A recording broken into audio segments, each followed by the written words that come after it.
I tried to do like control and C at the same time, and I couldn't get my left hand to do that. And I was like, what the fuck is happening right now? And so I tried to stand up, and I took like one step and the whole left side of my body gave out, and an ambulance came to my job, and I was in the hospital for like 4 or 5 days. Jesus Christ. Welcome to the 193rd episode of the Cast That Ends Creation. I'm your host, Chris Deering. This is the show interview bands and public figures from the Mathcore adjacent community.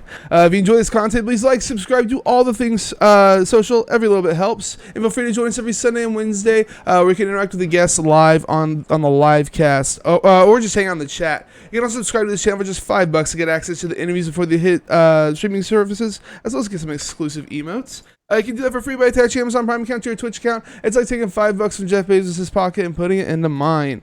With that out of the way, let me introduce my guest today, who will drop their sophomore album, Divine Recalibration, on April 28th.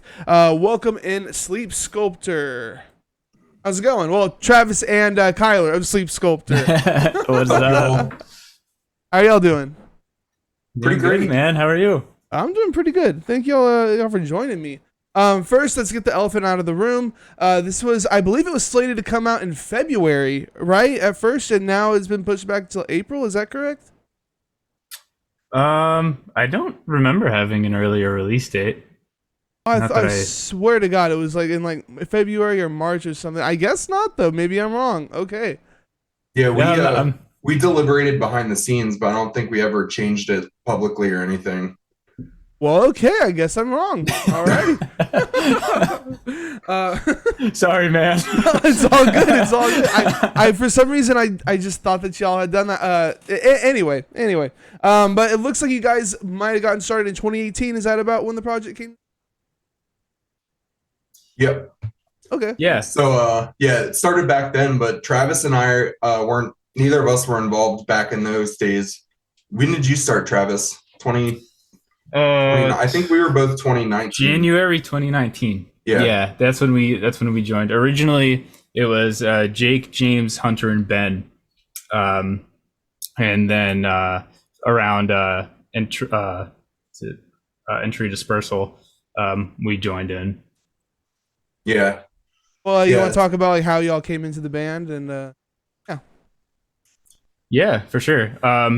So. They cycled through I think just one bassist they actually had. I ended up filling in for a couple of shows, and they eventually just wanted me to stick around, and so James was already in James and I already in a band together called Toothless. So it was kind of like, if I'm in that as well, it's not really like any more schedule conflicts. So I might as well, and I joined in. Yeah. And then I got brought into the picture also because of James and Travis. My old band, which was called the University of South Vietnam School of Warfare. That's sick. What the fuck? Yeah. So we played a bunch of shows with Toothless. Like, I think we played together the first time in like 2017 or 18. So I was friends with those guys from that.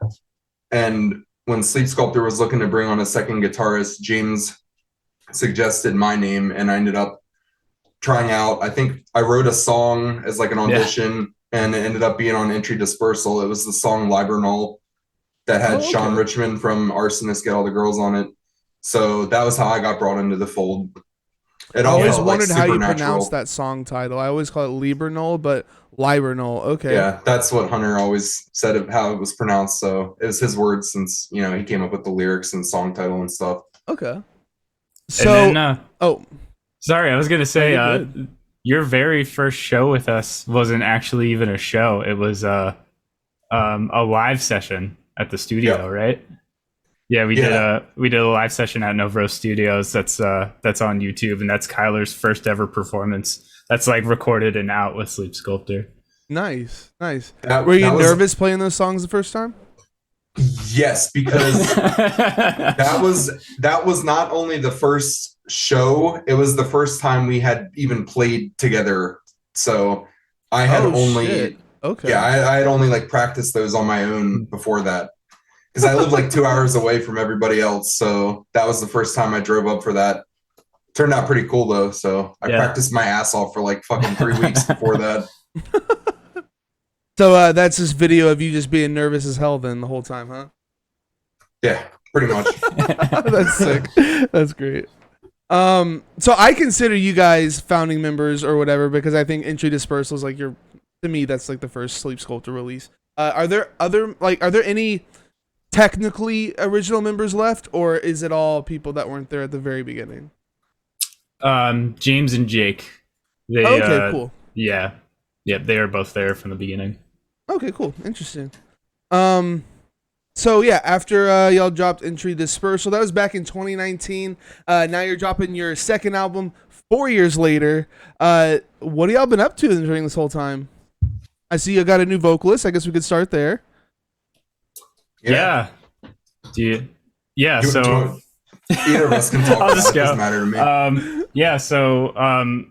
me. Sort of like during coronavirus times. Oh man, during the pandemic, Hunter and Ben kind of decided they didn't really want to do the music full time anymore. So we put out auditions for vocalists online.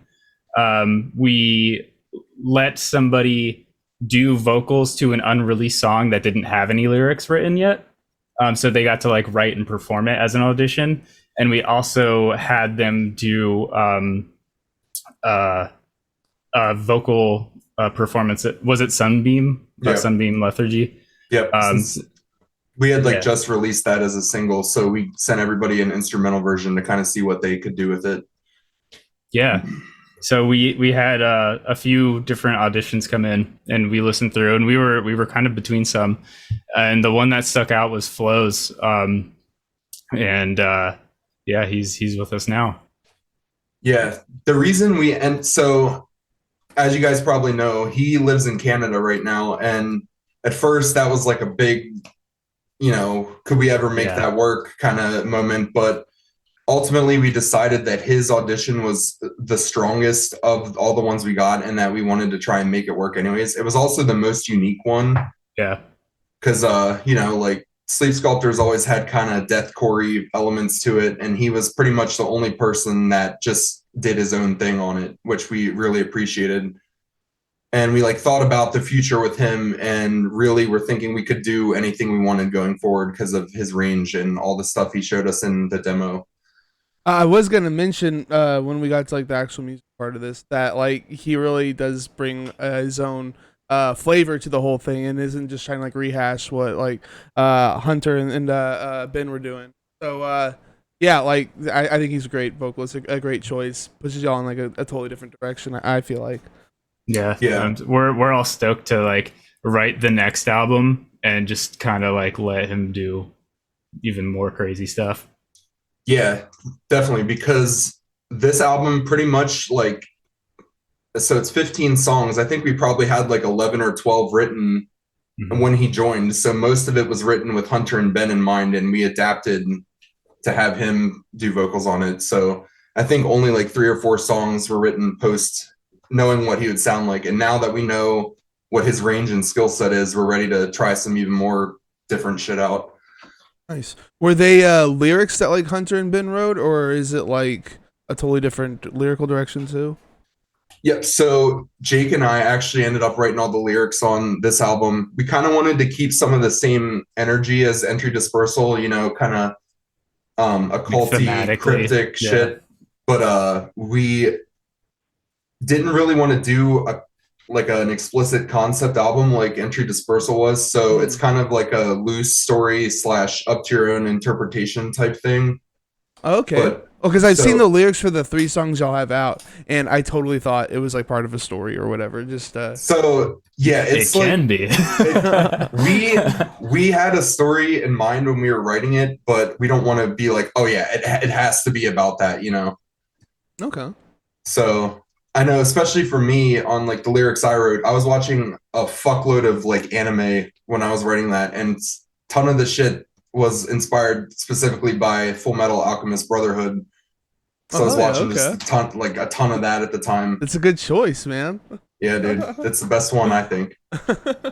What other anime are you up to right now? What other ones you watching? I haven't watched anything in a while. I really want to watch Chainsaw Man. I I hear good just things haven't. about that too. Yeah, but yeah, I haven't had much free time lately. My fiance and I actually just bought a house, so that's been Okay, eating up everything. congratulations. Thanks, man. It was long overdue. Travis, you into anime at all, or what's up? I've dabbled in it. I can't say like I've really explored it too much. I love Full Metal. I've recently been given a few books to read. I think it's Slay 1 Billion Demons. I can't recall the actual title, but I not as much as like Kyler and James and everybody's into it. Okay, I gotcha. Um, so oh yeah, so how aside from like new vocalists and stuff, how has your music evolved since Entry Dispersal? I guess I'll take this one. Yeah. So for the uninitiated, we kind of Travis, Jake, and I are the three that like compose things, and then we kind of bring the way we write is one of us will write like a full structure of a song, and then we kind of bring it to everybody to hash out the final details. So I ended up writing probably like 2/3 of the album, Yeah. and for me, I just didn't want to pigeonhole us into like mathcore or deathcore or any kind of one genre. So I kind of thought about all of the heavy bands that I like across any genre and wanted to try and pull in stuff from all of that. So even shit like we were really inspired by like System of a Down, for example, on some of the riffs, and like even new metal stuff, a lot of hardcore shit. We were listening to like a lot of Meshuggah, Yeah. so there's a lot of rhythmic stuff. So I think for me, anyways, I really wanted to write a heavy album that kind of paid homage to all of my favorite heavy music that I've loved over the years. And I think I kind of did a pretty good job at that, in my opinion, anyways. So there's a Yeah. lot of cool shit on there that's pretty varied. And I think another big focus was just paying more attention to like the soundscapey shit in the background and kind of bringing in stuff from that realm too. Because I listen to a lot of like electronic and ambient music and post rock and stuff. So I wanted to kind of bring that in without beating people over the head with it. So there's like flourishes of that everywhere, all over this thing. Yeah, there's quite a few different flavors on this album. I'd say some areas we haven't ventured quite into yet. There's some new stuff to be had here. Hell yeah. Um, well, real quick from the chat, a guy couldn't tell you. So says so many influences, but never derivative. A very unique sound. So excited for the album release. Um, I will say pretty much everything that you said was exactly what I was gonna say. Even down to like the atmospheric stuff in the background too. Is even gonna mention that stuff. So I would say on Entry Dispersal, y'all were a deathcore band with mathcore tendencies, I guess is what I would say. But now I Definitely. feel like you're a mathcore band with barely any death metal, really. There's just a couple of like chuggy parts that I would call death metal, I guess. But I would say you're pretty firmly in the mathcore camp right now. Yeah. But there's only been 3 songs so far, so maybe my opinion changes. One of the things that I really liked about Entry Dispersal and that I was like kind of associating you guys with, aside from like death metal stuff, was experimentation with electronics. And yeah, you have a lot more of that going on, like the background. At least it's more forward, I guess, in the background. Whereas before it was more used like the transition into like different riffs and stuff like that. At least that's like what I got out of it whenever it was on Entry Dispersal. But the thing I am missing that was on Entry that's not here was the chill beats section. Are we gonna have a chill beats section in this album that hasn't shown up yet? So there isn't a chill beats song, but there is like an electronic-y interlude that I did write. It goes between 2 of the singles that have been out already, Venerate and An Equivalent Exchange. So yeah, when I wrote that one, I also like kind of had write, beats to study and relax to shit on the side for fun. So that kind of started as something for that, and I decided to tie those 2 songs together with an interlude. But that's kind of not really electronic. it has programmed drums that are kind of electronic-y and like a lot of like spacey shit going on. Yeah, I think there's some cool experimental stuff. It was Jake's pedal, right? The sea urchin. Yeah. It's like this pedal that it looks like I don't know, like a sea urchin, and you just pluck it. And we were running that through like just crazy signal chain and just experimenting for hours in the studio with it. It was fun. Yeah, so that was the one, and then the other one that we spent way too much time fucking around with was the daughter's pedal. Yeah. So there's this pedal company called Fuzzrocious Pedals that I actually have it sitting right here. It's this. And basically what it is there's a piezo mic in the middle of this, and you kind of like hit this or like scrape shit on it, and it sends it through your pedal chain. And so we had this running through, like 10 or 15 pedals, and we were just yelling into it, scraping shit across it, banging stuff on it. That's sick. So that was another cool thing that we used on a lot of songs, just as layers and stuff. Yeah, I love the experimentation. You even have like your vocalist does some experimental stuff that like I feel like isn't super common in the scene or whatever. The like singy yelling thing, I don't know what you would call that necessarily. Yeah. Does that on, I believe it's 2 of the singles that are out. I don't know if he does it on the 3rd one also. But you also have a section with like gang vocals. At least that's what it sounds like to me on whatever. Venerate. I know which part you're talking about. Oh, okay, sick. But yeah, you have like gang vocals happening and stuff, and it feels like you're trying to like come out of like the deathcore sound, which I feel like you've been successful at. And yeah, you're trying to push boundaries and stuff. I really appreciate it. Excited to see hear the whole album because yeah, you got me excited for it. Well, I'm excited for you to hear it. Yeah. I think I kind of like, at least for me anyways, when I was writing, I wanted to distance myself a little bit from deathcore, only because like I don't listen to any of the current shit that's out there. I still listen to the classic stuff from 15, 20 years ago, like I still listen to like old Whitechapel and like old Suicide Silence and stuff here and there, but besides that, I don't really get into any of the new stuff. And I think I'm speaking for all 5 of us when I say that we pretty much all listen to like hardcore the most. All of us are big into like Every Time I Die, Converge, stuff like that. And that was kind of what I wanted to pull in more than deathcore when I was writing. So no, it makes sense. Back when y'all did Entry Dispersal, that was like the big new thing, was like death metal, mathcore type of thing or whatever. And like y'all were like leading the pack with it and stuff. I mean, obviously. But now things have changed, and like the more, I guess, back to its, it's not back to its roots though. I don't know how to describe it. The more I guess more, not even straightforward. You can't even say straightforward mathcore, but not like super focused on extremely heavy parts. Like that's like the new thing. The current thing that's happening. More experimentation and stuff is coming out in the scene. So it makes sense that y'all would be like this. I feel like if there wasn't like a pandemic and y'all didn't have to stop for so long, y'all would be on like album number 2, and this would be like, album 2 after Entry Dispersal, and this would be that album, and it would just naturally transform into this. But since it's been so long, it makes sense y'all would have like a transformation. Like, that makes sense. I feel like I'm rambling. No, it makes sense to me. Yeah, for sure. So we talked lyrics.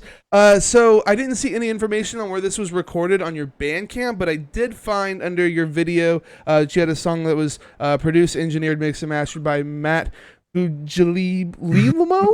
Guglielmo? I have no idea. Guglielmo? Is that how you say it? Guglielmo, yeah. So fellow Italian last name. Yeah, Guglielmo. It's kind of 3 syllables, Guglielmo. So that's how he explained it to me.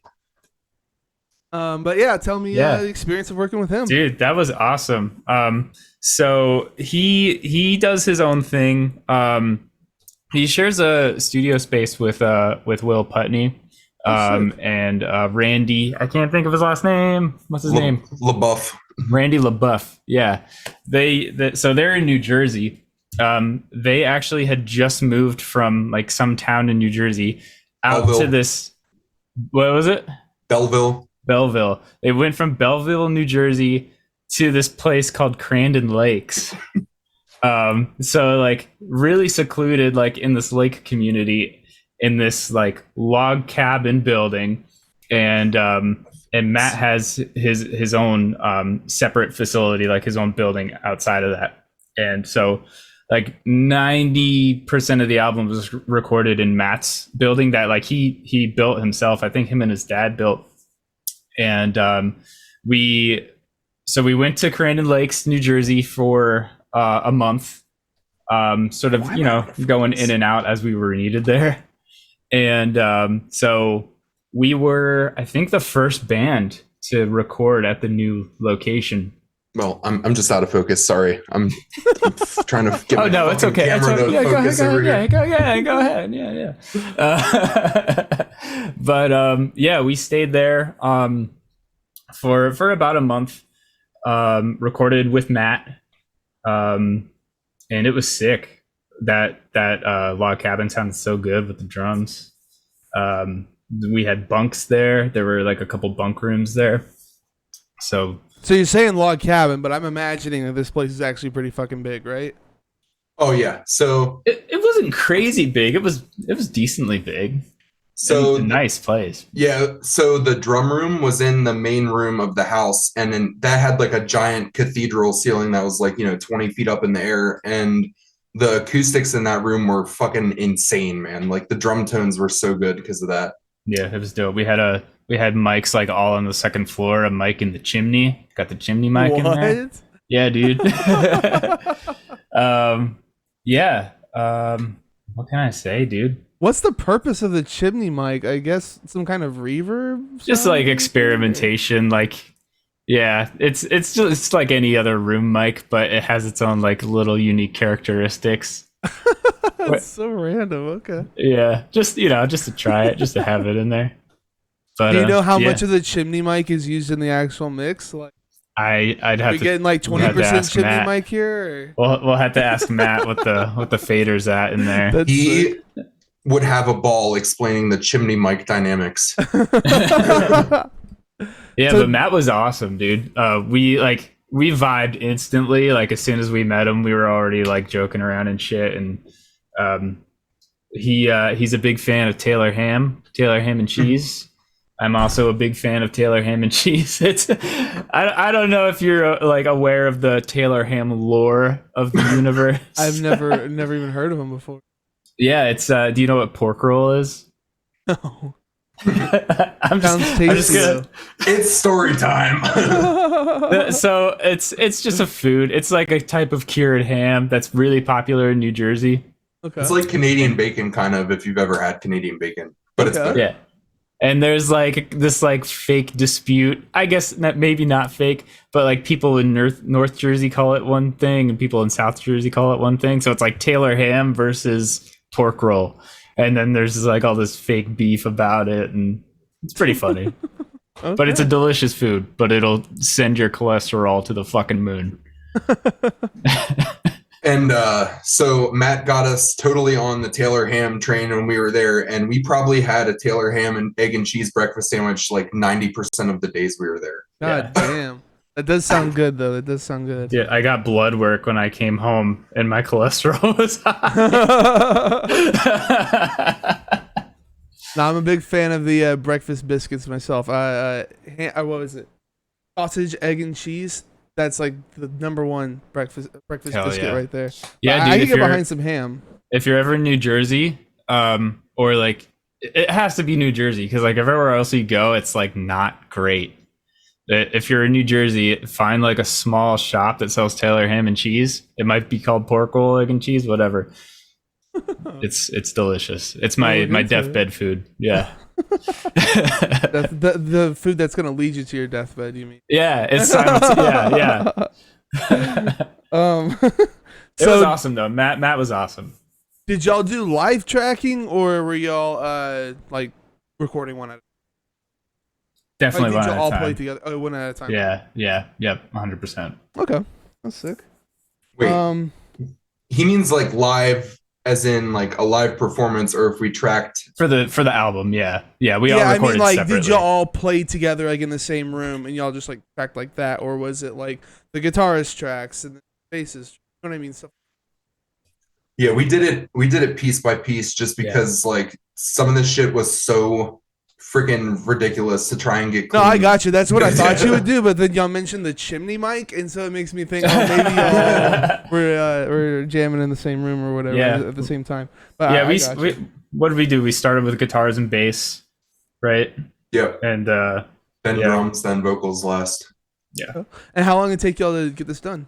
A little under a month, I'd say. Okay. Dude, Flo, That's so sick. so Flo flew in from Canada. Flo flew to New York. Jake and I drove to Jersey City to pick him up at the bus stop. I hate driving in Jersey City, dude. It was absolutely awful.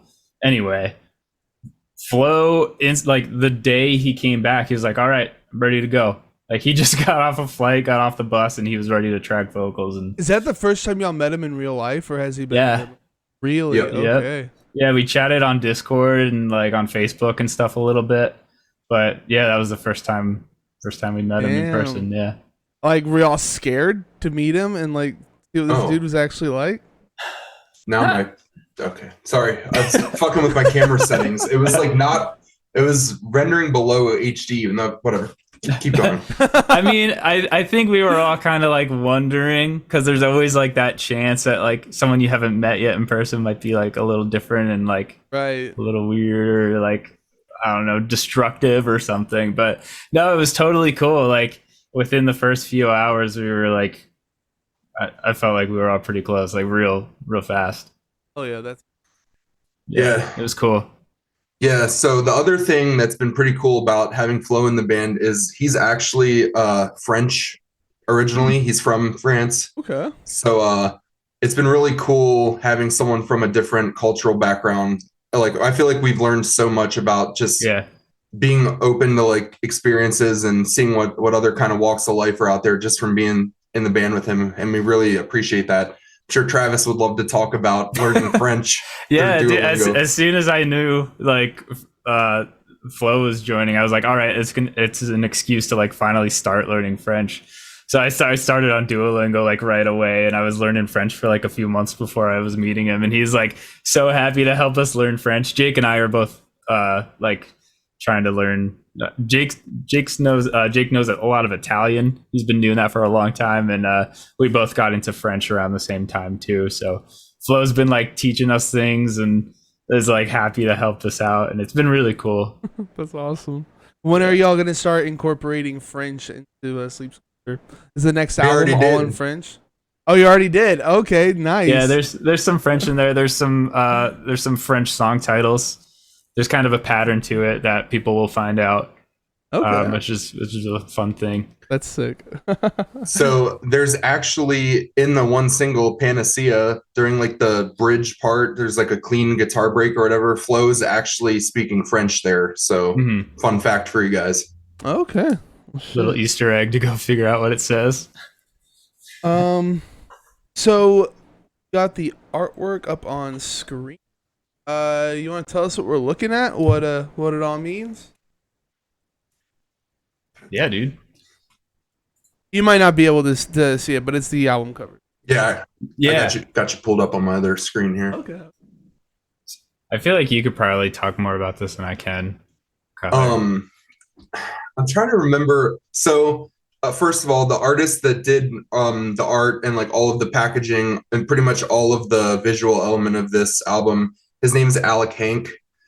He's the fucking man. Go follow him Alec's on Instagram. awesome.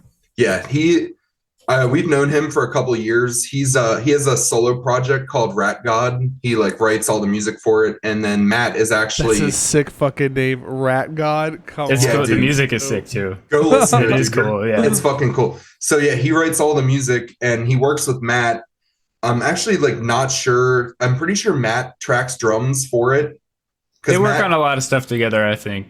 Yeah. So for those who don't know Matt's history, he is a drummer and he's fucking amazing, by the way.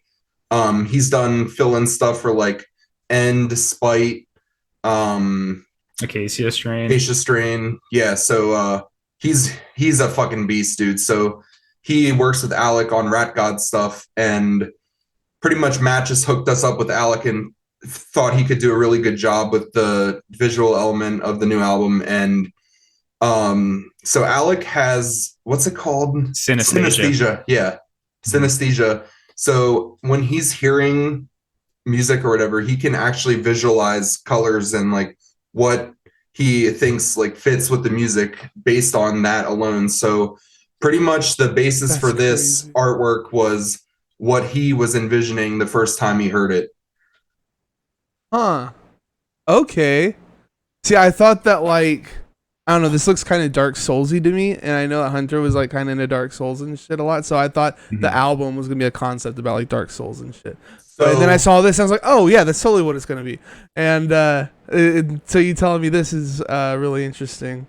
so the inspiration for this, I actually got super fucking big into the whole AI art thing last year. I had a Mid-Journey subscription for a while, and I would just like when I had downtime at work, I would just sit there and fucking type in prompt after prompt into that. And I had a batch of probably like 400 pictures saved, and I just sent them all to Alex and was like, here's the general vibe of what I was thinking for the artwork. And then he kind of just took it from there. Oh, that's So a sick. lot of like just surreal type shit. So this isn't like what like you talk about in an album like literally or whatever. Like as you were mentioning, there's a bit of a story happening. No. This doesn't have any relation to that. Okay, cool. There's kind of like small associations, I guess, at this point, because with the single releases, we've been doing it kind of as quadrants. For like one single was like this quadrant of the album art. Okay, So I yeah. guess like people are kind of, inadvertently forming those associations as they're listening to the singles. So there could kind of be that tie-in with the art and the singles. Okay. Well, it looks fucking sick no matter what. Like, it's an awesome It piece. looks so sick. Really cool piece. You also did a music video. Get that playing real quick. Music video for Venerate. Yeah, you want to talk about it a little bit? Why y'all decided to go with the live video kind of thing? Yeah, for sure. I guess so. The first point, I guess, is logistics, really. So Flo was only in for like a really small amount of time, to like right after we finished recording the album. He kind of came back to my apartment and like stayed around for a few days. So we booked some time with Eric and Sarah from Novro Studios for doing music video stuff. And okay, sorry, let me rewind a little bit. While Flo was still here, I linked up with some of my friends at Cole Creative, and we filmed a performance video of Flo, just like on a black backdrop, and also with like a green screen and stuff, just to get like a bunch of him performing vocals to be able to splice it into some kind of like chaotic thing. Oh, that makes sense. That's why he never moves in the video or whatever. I was Yeah, like, it's so so- weird that he's just like still Yeah, all the time. Okay. I kind of like envisioned this in my head. I hate saying I directed it and everything when it's like this type of video and it's like mostly like performance and stuff. But I did the editing and kind of like figured out the shots we would have to get. So got all the footage with Flo, just on this black backdrop, and just all of the vibe and like motion was going to come from post effects, and just going with this crazy chaotic song. So got his footage. He flew back home. Afterwards, it was actually the day I sprained my foot skating. Sprayed my foot. We all got together at Eric's studio to perform all of our performance. And so logistically just got all of that up close, chaotic, fast stuff. The song's only what, like 2 minutes? Is it minute 57? Yeah, I I was gonna think. say Yeah. less than that. Yeah, so like I really feel like with that pace of a song and that like how short that is, like you can deliver it with just like crazy chaotic performance. Trying to like tie in a story might be like a bit far-fetched when it's like so fast, so chaotic, and it's just over before you can kind of like establish anything. Right. So yeah, we went with that. We went with Alex's color palette that he picked for the album to like tie in with the like that the whole synesthesia thing. Yeah, so it's all color graded to match the album art. Yeah, I think I hit your point. Sorry, I kind of got lost. No, that was awesome. It's a sick looking video too. Yeah, I think it's fucking dope. Thank you, man. It was fun. See here. Where were we? Okay, so yeah, you guys got any future plans? Like you got tours and shit in the works? I hear that y'all just announced something today. Yeah, we just announced a tour. Basically, we're going from Pennsylvania across and down to Texas to Mammoth Fest, and then back up home. So the days start May 6th. We're playing in Harrisburg. But that all those dates right now, you should be able to find them with our single premiere on New Noise magazine. That should be on our socials if you check out our Facebook. But yeah, 2-week tour down to Texas and back. Guy couldn't tell you in the chat, says hope to see you in Harrisburg. We'll be there. So you got other plans past that? You going to the West Coast anytime soon, or you have like? Do y'all want to do that stuff before the end of the year, or is this about all you're going to be doing this year? It's hard to say right now. What we'll probably do is do this album release tour, and then this will probably be like the longer one, the 2-week run, and then to start building into other markets. Do like some weekend warrior type stuff where we'll go somewhere for like a 4-day run and then come back home. I would love to go to the West Coast. I would absolutely love that. Yeah. And besides the tour, we've kind of been and we're like kind of the people that just are always writing stuff. It's kind of a good habit to have. So we have a couple songs written now, and there were plans of doing a split. I'm not going to say with who, but that's something that's been on the plate for a while now. So we're thinking maybe like, 2 or 3 songs for a split. And the song that I wrote is a little bit different. Actually, I think it's pretty different from everything else we have. I've been listening to a lot of like post-hardcore shit, and like that song specifically, I was super inspired by Ken Mode. I don't know if you listen to them at all, but of course I have. Yeah. I've actually had the. Oh yeah, they were on here. I watched that. Yeah, I forgot his name, but the main guy had him on. Jesse. Here. Yeah, there you go. Yeah, I was listening to a bunch of Ken Mode and Vane. So those were like So just to give you a little bit of backdrop into how I write, pretty much anytime I work on a song, I think of what if this band and this band like made a song together, had a baby. And so when I was writing this new song, I was listening to a lot of Ken Mode, specifically the album Entrench. And then also Vane's newest album, This World's Going, I can't remember, it's like a long title. The newest one that came out last year. And there's like a big like spacey clean section for a bridge. And so I think we're all kind of wanting to do more just out there shit. And so, yeah, also new music potentially. The original plan was to have an album and like 2 releases in 1 year, but we'll see how that actually pans out. Alrighty. Looking forward to that then. So yeah, we're talking about shows and stuff. What's the best show that you guys have played? So in the pre podcast lobby, we were discussing this. So I think we both agree that our favorite show was there's this venue in my hometown in PA, York, that's called Skid Row Garage, and it's a DIY, all DIY thing. The owner MC, I've known him for years now. He's an awesome guy.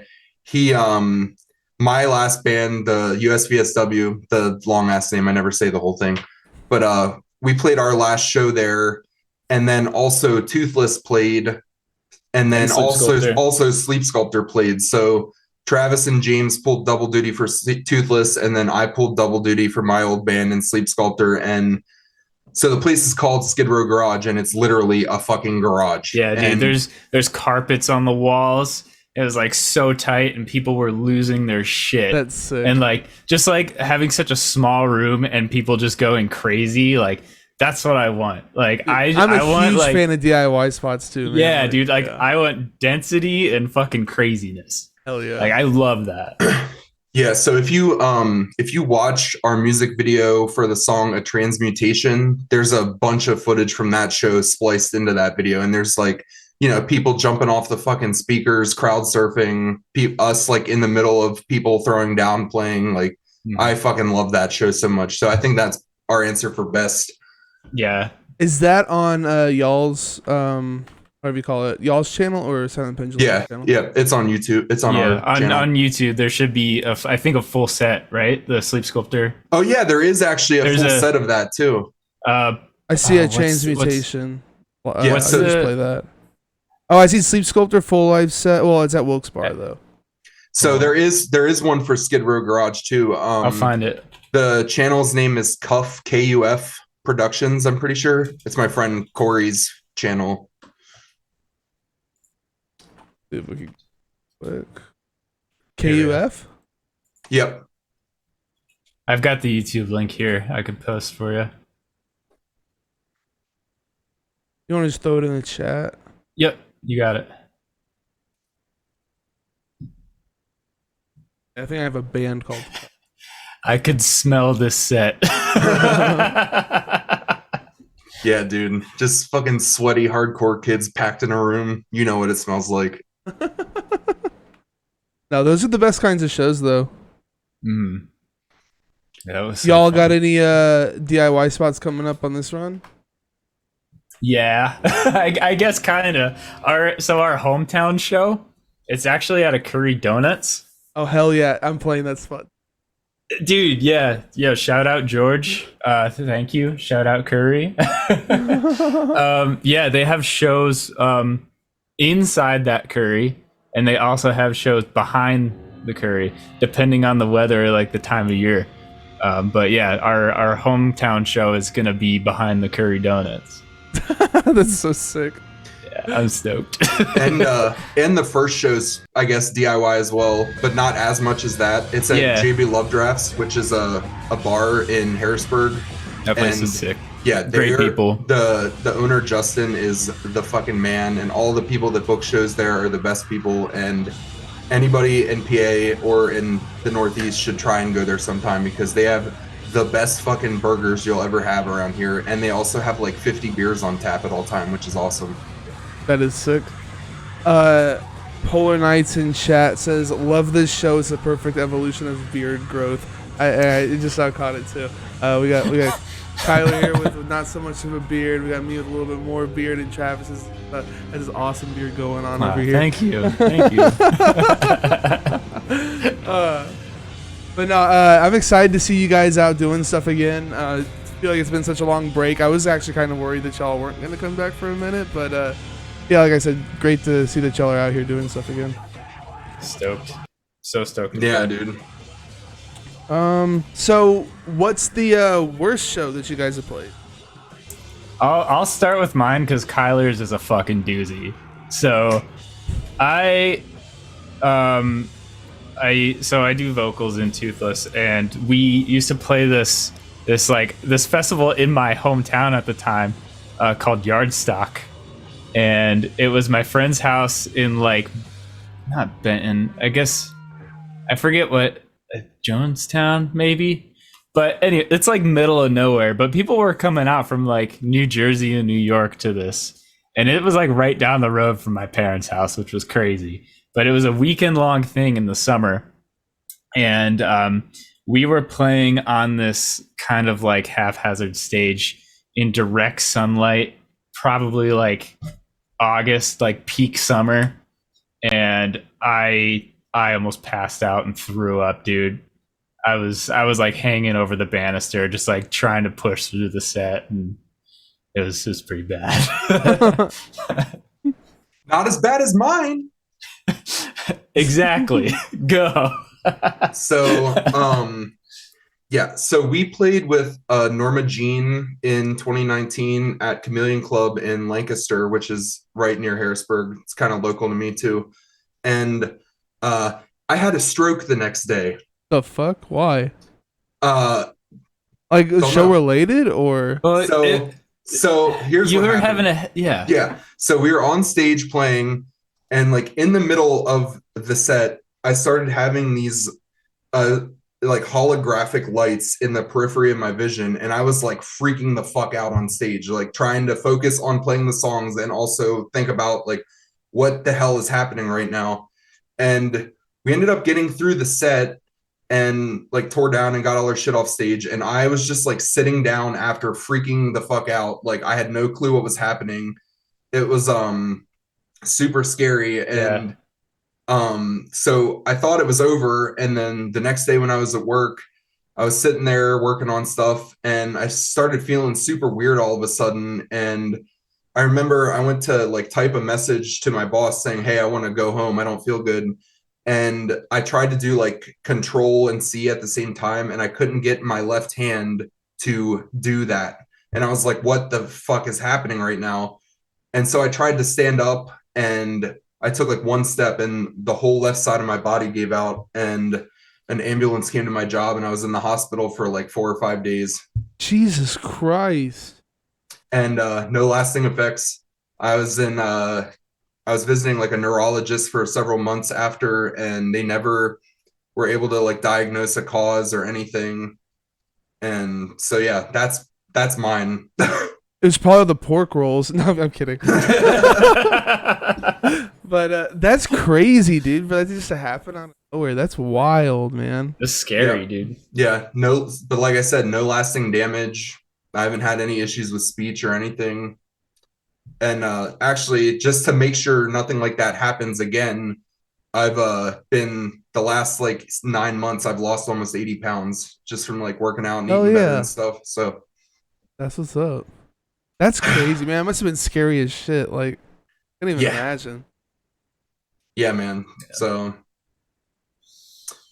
that's probably something you've never heard on here before. Yeah, I don't think I've heard, I don't think I've heard that one yet. So yeah, you guys have shirts, hoodies. Okay, all this merch is insane. You got Yeah. bunch of shirts. There's 3 hoodies, I think. 2 windbreakers. There's tank tops. You got grinders. You got booty shorts. You got regular shorts. Long sleeves. All available over at sleepsculptor.bandcamp.com. But there's also vinyl, CDs, even more shirts, long sleeves, and hoodies over at silentpendulumrecords.com. You have so much merch. I guess y'all were like loading up, and then like the pandemic happened, or why do y'all have so much merch? I don't know. I think that was just kind of like Sleep Sculptor is like such an aesthetic band. Like it has its like branding and its vibe, and it's just so like centered around this crazy art where I think it just does really well to have all that merch out.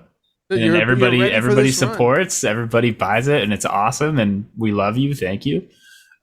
Truly. Yeah, it's so cool. It supports us so much, and we're able to put that towards like this tour and put it towards the studio costs and everything, and it's a fucking huge help. Yeah, people just buy it up, so hell yeah. Hell yeah. I guess we could end this with your album of the year for last year. Oh, if y'all Can we happen go to have first? any of the merch around you, feel free to show it. I don't know if y'all want to. It's currently in my attic in totes. Gotcha. Alrighty. But album of the year then for last year. Wanna go first? Yeah, I'll go first. So this was actually the first time I ever heard Birds in Row. But Birds in Row's new album, Gris Klein. Gris Klein, is that how you pronounce it? I guess. I don't know. But I listened to that a lot. And I'm the type of person that like picks an album and latches onto it and listens to it to death and like picks out all these different things. But that's it for me. The Birds in Row album. That's one band that I just never like had a chance to like listen to, so I need to give that a shot. I hear their name a lot. I started with this album and I totally recommend it. I started listening back through their discography, which is the same thing I did with Every Time I Die. I started listening to them when Low Teens came out, and that was the first album I ever heard by them. And so I started with that and worked backwards. And same thing with this. I totally dig it. All right, I guess it's my turn. Mine was for sure God's Country by Chat Pile. That album is so fucked up, and like it's just so unique, and I don't know, the like amalgamation of influences on that just hit me right, because I love one of my like favorite albums ever is In Utero by Nirvana, and that album just fucking reminds me of that so much, except it has the weird sludge metal shit, some like Neurosis stuff in there, which I also really like. And the thing that sealed the deal for that album for me was they played at Carl Hall in Wilkes-Barre, and James and Jake and I went and saw it, and that was one of the best shows I've been to. And probably the last couple, well, there weren't many shows the last couple of years, but in recent memory, that was one of the best shows I was at. Their singer was drunk and shirtless on stage, and it was like half show, half him doing drunken stand-up, and it was just so fucking good. He kept making jokes about The Office because Wilkes-Barre is right next to Scranton. And just like any chance he could get, he'd be like, oh, so you guys remember that one scene from The Office where they do this? And everyone was like, okay. So that was one. And I also really liked Greyhaven's newest album, This Bright and Beautiful World. I saw them play, I guess it was the tour for that album. Saw them at, what's the venue called? Kung Fu Necktie in Philly with Callous Cowboys. And who was the other band on that tour? Limbs. And I feel like there was one more. But yeah, so that show was awesome. And that was the first time I got to see Greyhaven, and they were amazing live. So those were like neck and neck for me last year. Well, hell yeah. Anything else you guys want to say before we head on out? Tears Up for Kenneth. I remember that y'all pushing that a lot back in the day. I haven't heard that in so long. That's crazy. Anything about that? Yeah, I don't know. Just thank you in general for all the support and love, while I have the chance. Hell yeah. Yeah. Thanks for, seems like everybody's been super cool with, we were a little worried about, changing a vocalist can go either really well or really shitty. And so far the reception's been awesome. So I'm glad people are enjoying the new stuff. So thank you for that. And hell yeah. Just thanks. Well, if you like heavy as hell mathcore, you need to go pre-order the new Sleepsculptor album, Divine Recalibration, which is set to drop April 28th through Silent Pendulum Records.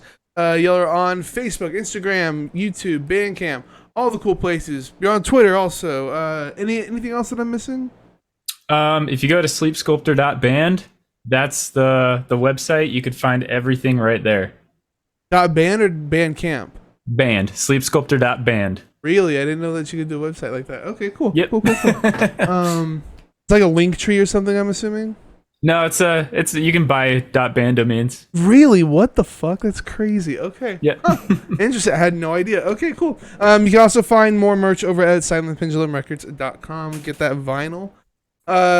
As for me, drop my channel, follow so you always know when I go live. You can also sub to get access to the interviews before they hit YouTube and other streaming platforms, as well as get some exclusive emotes. You can find me on Facebook, Instagram, Twitter, and YouTube. YouTube folks, if you enjoyed the content, please drop a like, tickle the notification bell, don't forget to subscribe. It's a great way to support me for free. Check out my music, The Sound That Ends Creation, at soundthatenscreation.bandcamp.com. Next Friday, I'm going to be Friday after next, I'm going to be heading out on a 46-date tour of the Northeast. Check out my socials for the dates. My next guest is Thin, who dropped their new album Dusk back in February. Join us this Sunday the 19th for the live cast. Thanks for being here, y'all. Hope you had a good time. Later. and thank you guys for watching and listening.